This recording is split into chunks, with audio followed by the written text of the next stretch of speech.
it's Unders. Hope the day is finding you well. So today, what we're going to try and do is answer a question that I've seen, I don't know how many times in recent weeks, but it's referring to your bounce and what you should do. So exporting your final track. And there's an argument going between using offline, using real time, and then using a real time second bounce. Now, these apply mainly to Logic and Pro Tools. We're going to look in Logic today. What it really means is offline is where you export your sound and you don't hear it, it just processes it, and it tends to be the quicker form. Real time, it plays your track back in real time and records that performance. Real time second bounce does that full thing, records it, and then bounces an offline version based on that. Personally, I just bounce offline. I'll check out the track, it sounds okay, I roll with that. I go with the sounds good is good principle. What we're going to do, we're going to export those 3 different versions, we're going to A/B test them, we'll probably null test them and see if there actually is a difference. Is the argument even valid? Because all the things I've read, no one actually seems to test it, so we're going to do that. Let's get into that. Alright guys, here we are in Logic. I've opened up a project. This is the drum and bass track, The Music, that I still haven't finished. Just a quick thing to note, we're going to turn off the LX here because my Slate subscription has run out, so I've only got the stuff that I purchased left, and the lexicon is now gone, which is very sad, and Panagement for some reason isn't working, so they're both disabled. The track just sounds like this. Give you a quick playback.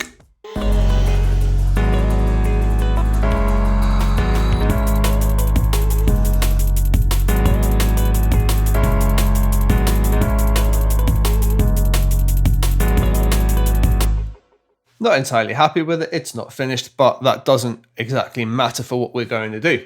So this is the track I'm going to use. I'm going to bounce it down 3 times. I'm going to record this whole thing, but speed it up because, oh my God, that would be tedious to watch. So I'm going to do the offline, I'm going to do the real time, then I'm going to do the real time second cycle.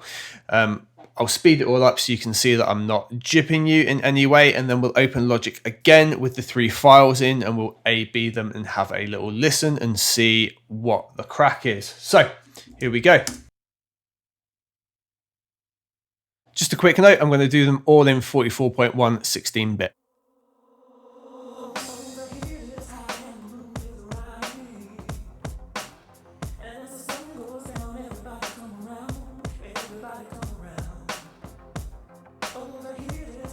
Okay, so that's the offline one done. We're now going to, come on beat, we're going to go real time.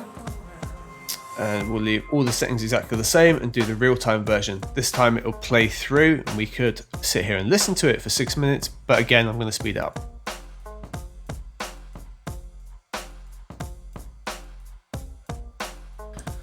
All right, and last but not least, we're going to do real time bounce second cycle pass, because I'm not sick of sitting here yet.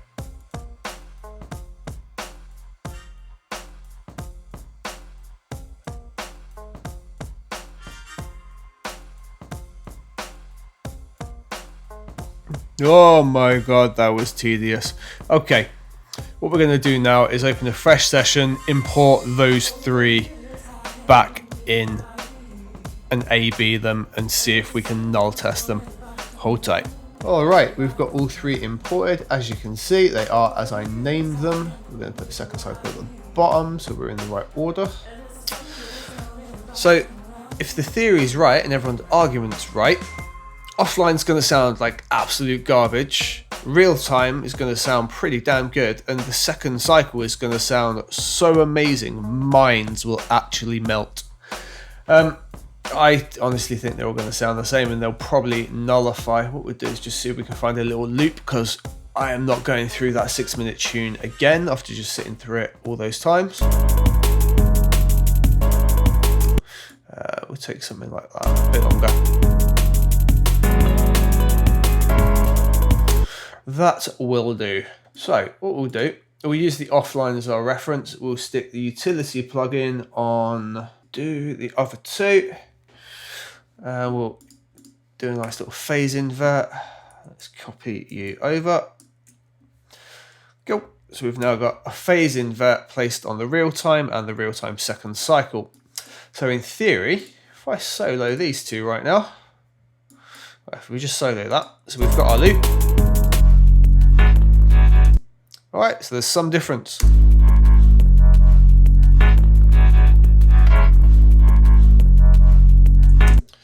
Let's be sure it's not a timing discrepancy. Looks like it could be. Let's have a look.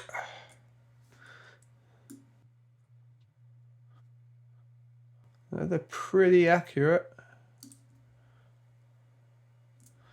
Although, it does look like it's just going in and out of phase, doesn't it? Obviously, we've got this phase inverted. It actually looks like it's opposite phase anyway.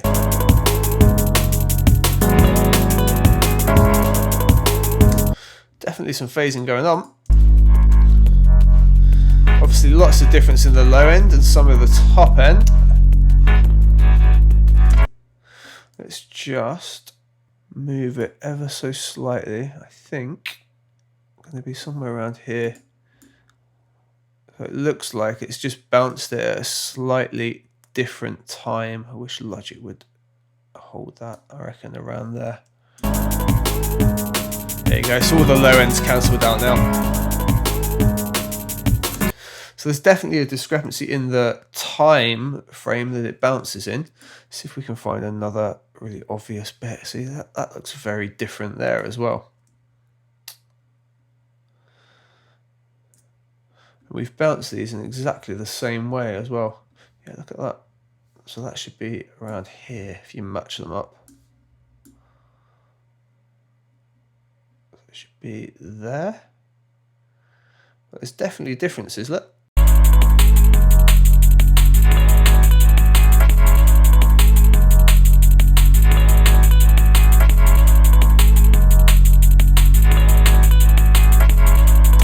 Well, you can't deny it, there's definitely a difference between the two.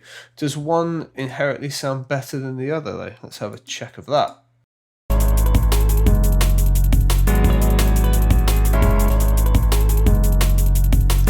Just going to do a slightly longer pass there.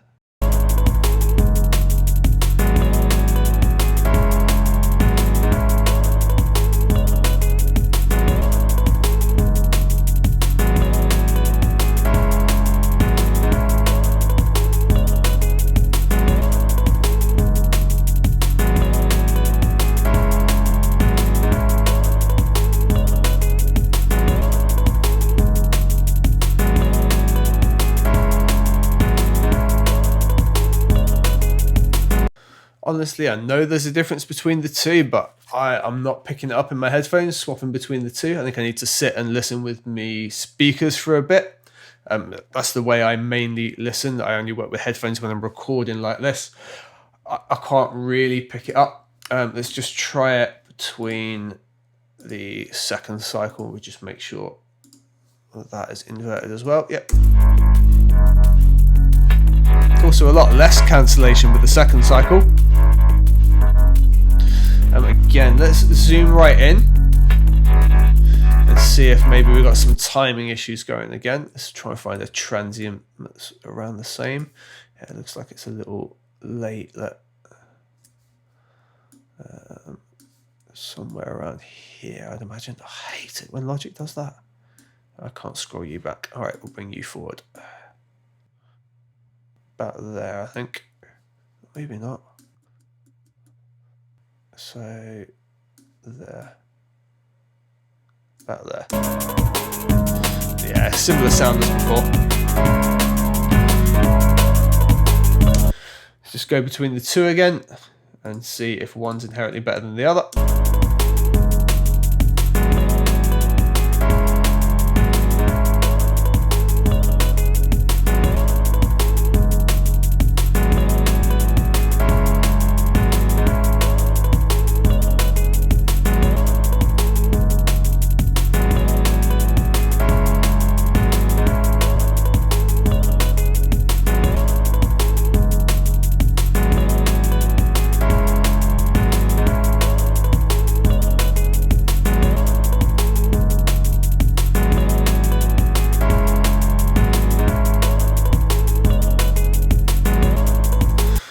You know what? On the second cycle, I think there's a little bit more clarity in the low end. Like, it's really tiny, but the offline one sound, I'm going to use a really weird word here, it sounds a little bit more woolly.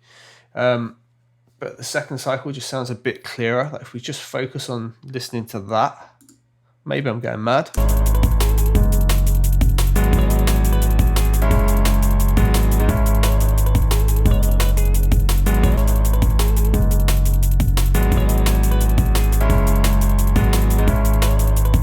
I don't know. What's important is there is actually a difference. So maybe it is worth bouncing all three each time and having a listen through and seeing which one you prefer, see which one gives you the best emotional response, perhaps.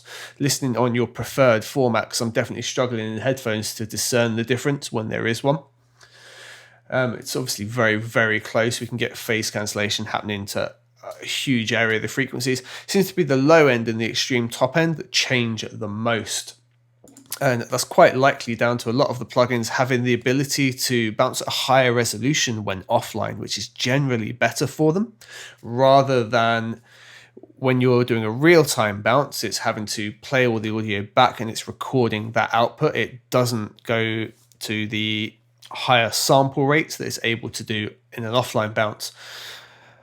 But the argument stands, there's definitely a difference between the three. Which you prefer is going to be down to you. I tell you what I'll do, I'll cut this little chunk of the song out and you guys can check out the WAV file and have a comparison for yourselves. And I will upload it to the warriorsound.co.uk website. I'll try and remember to link it below the video. You guys can download this little chunk here and you'll be able to actually compare it for yourselves and see if you think there is a discernible difference and whether or not it's worth you investigating further. So hopefully that's answered something. I mean, honestly, I'm surprised. I expected them to just null out and there not even really be a reason for it. But it makes sense that the offline bounce can use the higher resolution export in terms of the higher sample rate and avoid things like anti-aliasing. Like Serum, for example, which wasn't in that project, but I know that exports with even better anti-aliasing than its playback option. Superb. I'll give it to you guys. Let me know what you think. I hope the video was helpful in some way. I definitely learned something. And I will see you on the next one.